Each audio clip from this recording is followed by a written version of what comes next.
ফুটবলকে কলঙ্কিত করার জন্য যা কিছু করা প্রয়োজন সবকিছুই করা হলো মিশরের বিপক্ষে। হ্যালো এভরিওয়ান, কেমন আছো সবাই? আশা করি সবাই ভালো আছো। তোমরা টাইটেল এবং থাম্বনেল দেখে অবশ্যই বুঝে গেছো যে আজকের টপিকটা কি নিয়ে।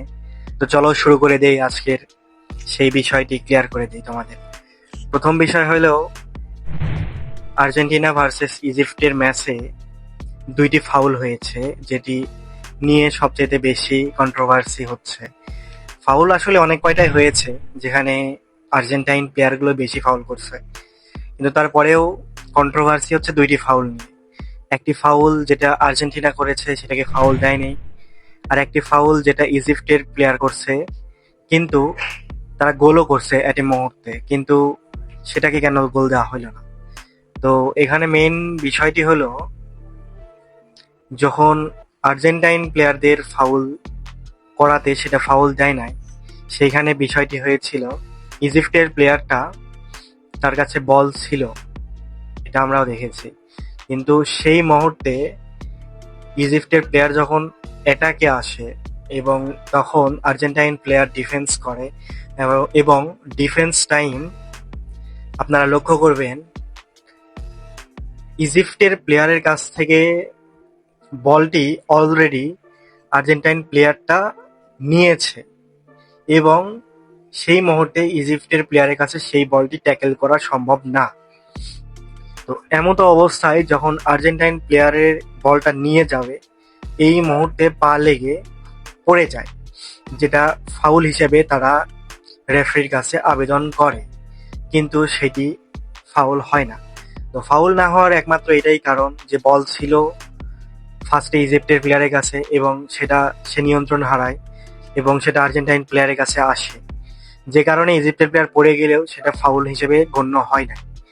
এবং দ্বিতীয়ত আমরা আসি এখন একটি ফাউল যেটা আর্জেন্টাইন প্লেয়ারের সাথে হয়েছে, এবং সেই মুহূর্তেই ইজিপ্টের প্লেয়াররা গোলও করছে। তো গোল হওয়ার পরে কেন ফাউলটা ধরলো? কারণ আমরা ফিফার সম্পূর্ণ এবং সকল রুলস সম্পর্কে এখনো জিরো নলেজে আছে। কারণ এখানে পয়েন্ট অফ অর্ডার হচ্ছে, যখন ওই মুহূর্তে আর্জেন্টাইন প্লেয়ারের কাছে বল ছিল, সেটা আমরা সবাই দেখছি, এবং ইজিপ্টের প্লেয়ারটা তাকে ট্যাকেল করার চেষ্টা করছে, পারে নাই। কিন্তু বিষয়টা হলো এখানে যে ইজিপ্টের প্লেয়ার ট্যাকেল করার চেষ্টা করছে কিন্তু পারে নাই। যদি পারতো সেক্ষেত্রে সেটা ফাউল হতো না, কিন্তু তারা ট্যাকেল করতে পারে নাই, ফাউলের মাধ্যমে বলটা নিয়েছে, যে কারণেই সেটা ফাউল ধরা হয়েছে। এখন প্রশ্ন একটা আসে, সেটা হচ্ছে কেন গোল হওয়ার পরে ফাউলটি ধরা হইল?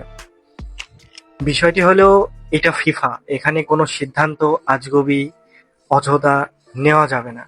কোনো একটা কারণে রেফারির মনে হয়েছে এটা ফাউল হয় নাই, পায়ে পা লাগতেই পারে, কিন্তু ভিএআর, যেটা আসলে ভার্চুয়াল অ্যাসিস্ট্যান্ট রেফারি বলা হয়, তো এইটাও তো একটা টেকনোলজি বা মেশিনের মাধ্যমে করা।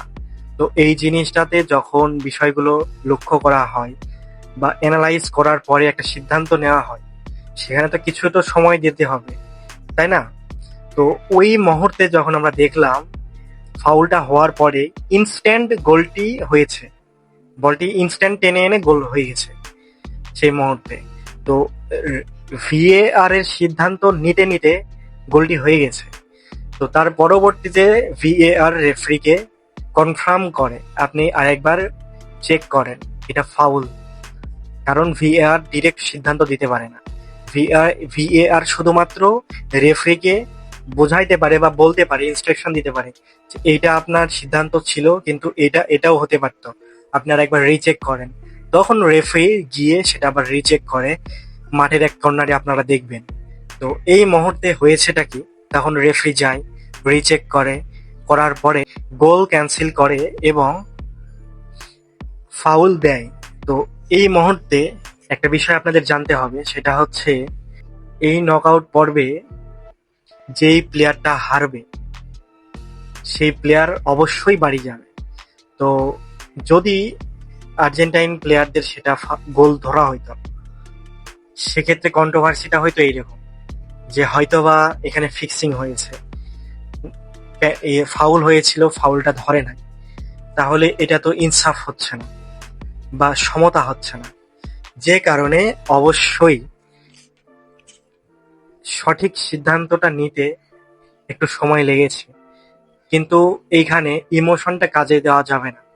হ্যাঁ, আমরা মনে করছি যে মুসলিম দেশ হিসেবে এটাকে অনেক অবহেলা করা হচ্ছে, তুচ্ছ তাচ্ছিল্য করা হচ্ছে। আসলে বিষয়টি এমন না। কারণ আপনি একটা বিষয় দেখেন, যখন আমরা লক্ষ্য করছি এর আগের একটা ম্যাচে ইজিপ্টের কোচ ফিলিস্তিনি এর একটি পতাকা নিয়ে ফ্রি ফ্রি প্যালেস্টাইন বলে স্লোগান যখন দিচ্ছিল, তখন পুরো গ্যালারি তাদের সমর্থনে ছিল। এবং এইখানে ফিফা কিন্তু কোনো তাদের বিরুদ্ধে সিদ্ধান্ত নেয় নাই। কারণ কি? কারণ এখানে অধিকার আছে তাদের, তারা সেই রাইটস রাখে। এবং অ্যাজ এ মুসলিম হিসেবে আমিও এটাকে সাপোর্ট করি। এবং এইটা একটা ইসলামিক টিম যে খেলতে গেছে ফিফাতে এবং তাদের একটা বেস্ট পারফরমেন্স দিয়েছে, এটা কিন্তু অনেক প্রাউড ফিল হওয়ার কথা, তাই না? এটা আমরা গর্বের সাথে বলতে পারি যে হ্যাঁ, নেক্সট টাইম এবারে হয় নাই, কিন্তু নেক্সট টাইম নিতে পারবে। কিন্তু আমাদের ইমোশন বাদ দিয়ে যদি নেয় এবং সঠিক বিচারে আসি, সেক্ষেত্রে কিন্তু আর্জেন্টাইন প্লেয়ারগুলো জিতে গেছে এবং এটাই বাস্তবতা। এখন আরেকটি বিষয় নিয়ে যেটা চলছে বর্তমানে যে বিষয়টা নিয়ে চলছে সেটা হইল টাকা খাওয়া হচ্ছে রেফারি, যা আর্জেন্টাইন প্লেয়ারদের পক্ষে সিদ্ধান্ত আসতেছে। বিষয়টা আসলে এমন না, সিদ্ধান্ত সেটাই আসবে যেটা সঠিক। কারণ সেইখানে ধরে নিলাম আমি ফিফার প্রেসিডেন্টই অন্যায় করছে, কিন্তু অন্যান্য প্লেয়ার বা অন্যান্য ব্যক্তি, গুণীজন, তারা তো আর ওইখানে বসে থাকবে না, তারা কখনোই তো প্রতিবাদ করবে না এমন না। প্রতিবাদ করছে কারা? আমরা, যারা বুঝতে পারছি না, কোনো বিষয়গুলো জানি না, সঠিক ধারণা জ্ঞান নেই, তারা এইগুলো বিষয় নিয়ে কন্ট্রোভার্সি করছি। আসলে বিষয়টি আমাদেরও জানতে হবে, বুঝতে হবে, তারপরে এই বিষয়টা নিয়ে কথা বলা উচিত। আচ্ছা, আরেকটি বিষয়, সেটা আপনারা অবশ্যই লক্ষ্য করেছেন কিনা আমি জানি না, তবে আমি সেটা হাইলাইট করতে চাই আপনাদের মাঝে। সেটা হচ্ছে ব্রাজিল, জার্মানি, পর্তুগাল সহ আরো ভালো ভালো টিম নক আউট হয়ে গেছে। কিন্তু এটা আপনি বুঝতেছেন যে ফিফাতে এইবার প্লেয়ারগুলো কত ভালো খেলতেছে। এবং ইজিপ্ট, এটা আমাদের মুসলিম কান্ট্রি থেকে গেছে, সেখানে তারা কিন্তু তাদেরও পরে নক আউট হয়েছে। এটা কিন্তু একটা গর্বের বিষয়। গর্বের বিষয় এই জন্যই বলতেছি কারণ অত ভালো ভালো প্লেয়াররা নক আউট হয়ে গেছে। তারা চাইলে তারাও কিন্তু ফিক্সিং করতে পারতো, এখানে ফিক্সিং হয় নাই। আমি আবারও মেনশন করছি, এখানে ফিক্সিং হয় নাই, কিন্তু তারাও তো চাইলে করতে পারতো যদি তর্কের খাতিরে ধরি।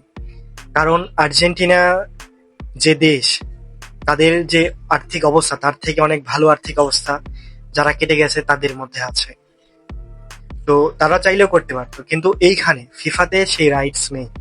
তো চাইলেই আমরা কেউ কোনো বিষয়টা নিয়ে ফিক্সিং করছে, টাকা খাচ্ছে রেফারির দলে, এগুলো আসলে বলাটা উচিত না। আসলে এখানে বিষয়টা হয়েছে, আমরা আমাদের ইমোশনটা দিয়ে বিবেচনা করছি, আমরা কখনো বিবেচনাই করছি না যে আসলে সত্যটা কি। সত্যটা অবশ্যই আমাদের বিবেচনা করতে হবে, সত্যটাকে সত্য বলতে হবে। এটা আমাদের নিজেদের পক্ষে হোক বা নিজেদের বিপক্ষে হোক, এটা সত্য হিসেবেই মানতেই হবে।